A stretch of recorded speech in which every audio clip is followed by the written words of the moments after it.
El 66% del consumo mundial de pesticidas corresponde a herbicidas. La contaminación del medio ambiente producida por los residuos de estos químicos en el suelo, agua y productos agrícolas ha impulsado la búsqueda de otras alternativas de control. Al respecto, la investigación sobre bioherbicidas ha tomado importancia debido a la resistencia de las malezas a los herbicidas, los costos elevados de los productos químicos y la investigación de alternativas de control con menos impacto en el medio ambiente. Un bioherbicida es un agente vivo que controla una maleza. Por su alta tasa reproductiva y su capacidad para adaptarse a condiciones adversas, las malezas han requerido una serie de agentes que actúen en forma sinérgica para poder lograr niveles aceptables y sustentables de control, de tal manera que logren reducir la capacidad de la planta para crecer y reproducirse y de esta forma restringir una nueva generación de maleza. Debido a que el lirio es una de las principales malezas acuáticas de México y del mundo, el Instituto Mexicano de Tecnología del Agua ha desarrollado una biotecnología para el control sustentable de esta maleza, la cual comprende el uso combinado de insectos y hongos. Con respecto a los insectos, el IMTA cuenta con una planta de cría masiva de 2 especies de gorgojos del género Neoquetina, que solo se alimentan de lirio acuático, produciendo aproximadamente 40,000 insectos anuales. Las colonias producidas son sometidas a un control de calidad que comprende la revisión sanitaria y la capacidad reproductiva. Actualmente, el IMTA ha liberado más de 120,000 insectos en diferentes cuerpos de agua del país.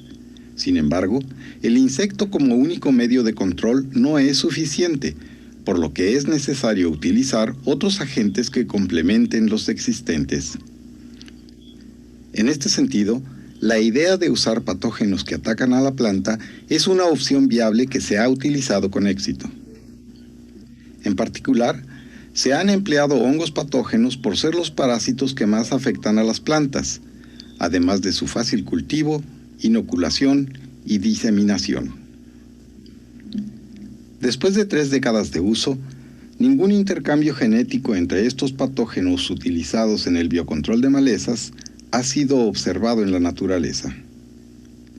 Tampoco se ha observado resistencia del huésped, resistencia que aparece frecuentemente con el uso de herbicidas. Hasta el momento, ningún patógeno utilizado en el biocontrol de malezas ha sido reportado como dañino al hombre, animales o peces. 3 etapas son necesarias en el desarrollo de un bioherbicida: identificación, evaluación experimental y utilización práctica.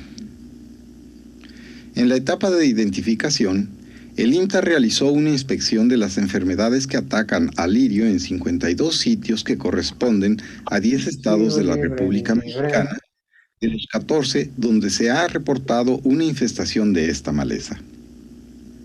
Como resultado de esto, se identificaron 17 microorganismos correspondientes a hongos.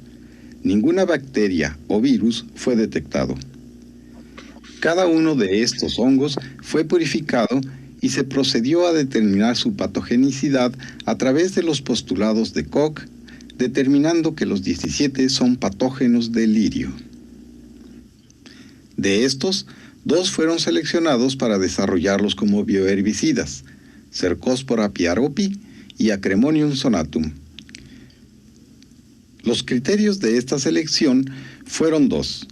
El primero obedece al alto grado de infestación encontrado en numerosos sitios en el país, y el segundo a que solo han sido reportados como patógenos del lirio.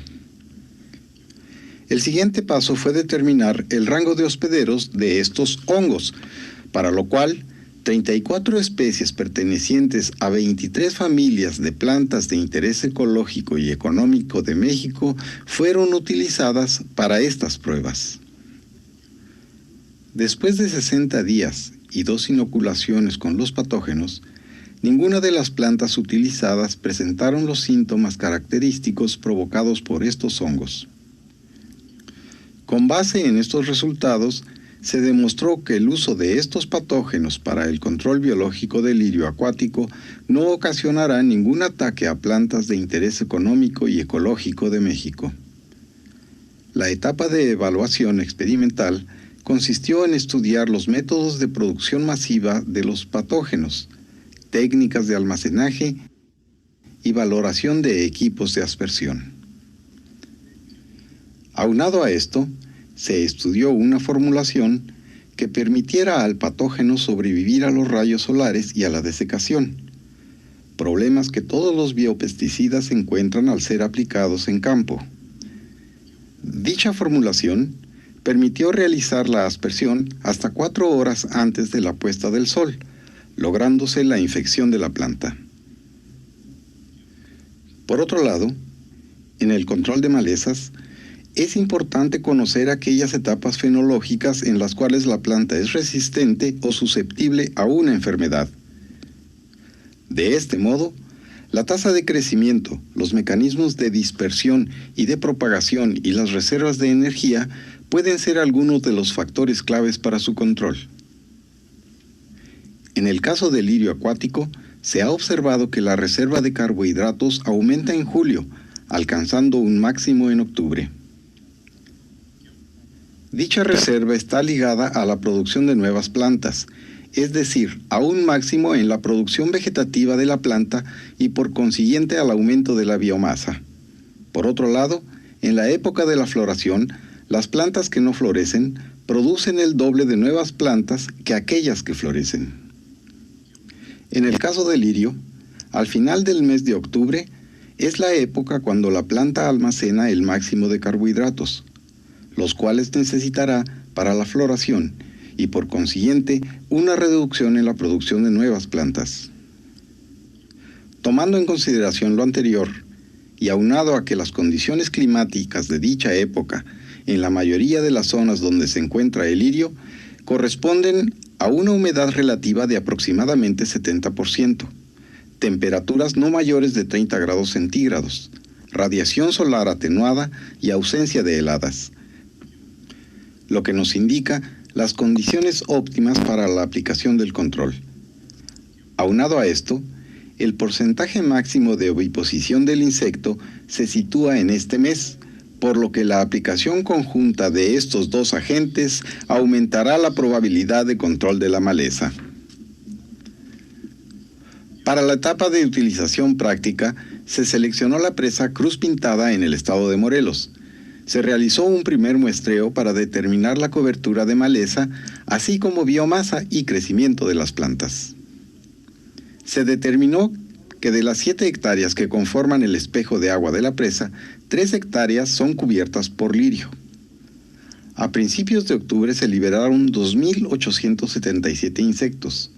Para monitorear su establecimiento, se cuantificó el número de marcas de alimentación del insecto observadas en las hojas de lirio.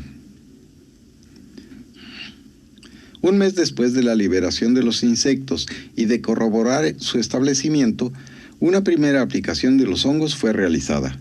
Para esto, micelio y esporas fueron asperjados con una motobomba. 20 días después, una segunda aspersión fue realizada. Antes, durante y después de las aspersiones, se tomaron muestras del agua para determinar la posible toxicidad de los organismos empleados como bioherbicidas. La toxicidad fue evaluada en los laboratorios del INTA. Un mes después de la aplicación de los hongos, se observó una reducción del 71% en el peso fresco, 42% en el número de plantas por metro cuadrado, 36% en el número de hojas por planta y 18% en el número de nuevas plantas. 3 meses después, la presa se encontró completamente limpia de maleza, no detectándose ningún efecto tóxico. Con esta experiencia, se demuestra la viabilidad de esta alternativa de control cuando es aplicada oportunamente. La inclusión del control biológico en un programa de control integral del lirio acuático permitirá en los años subsecuentes la disminución en la utilización de control químico y mecánico y como consecuencia la reducción en los costos de mantenimiento de los cuerpos de agua.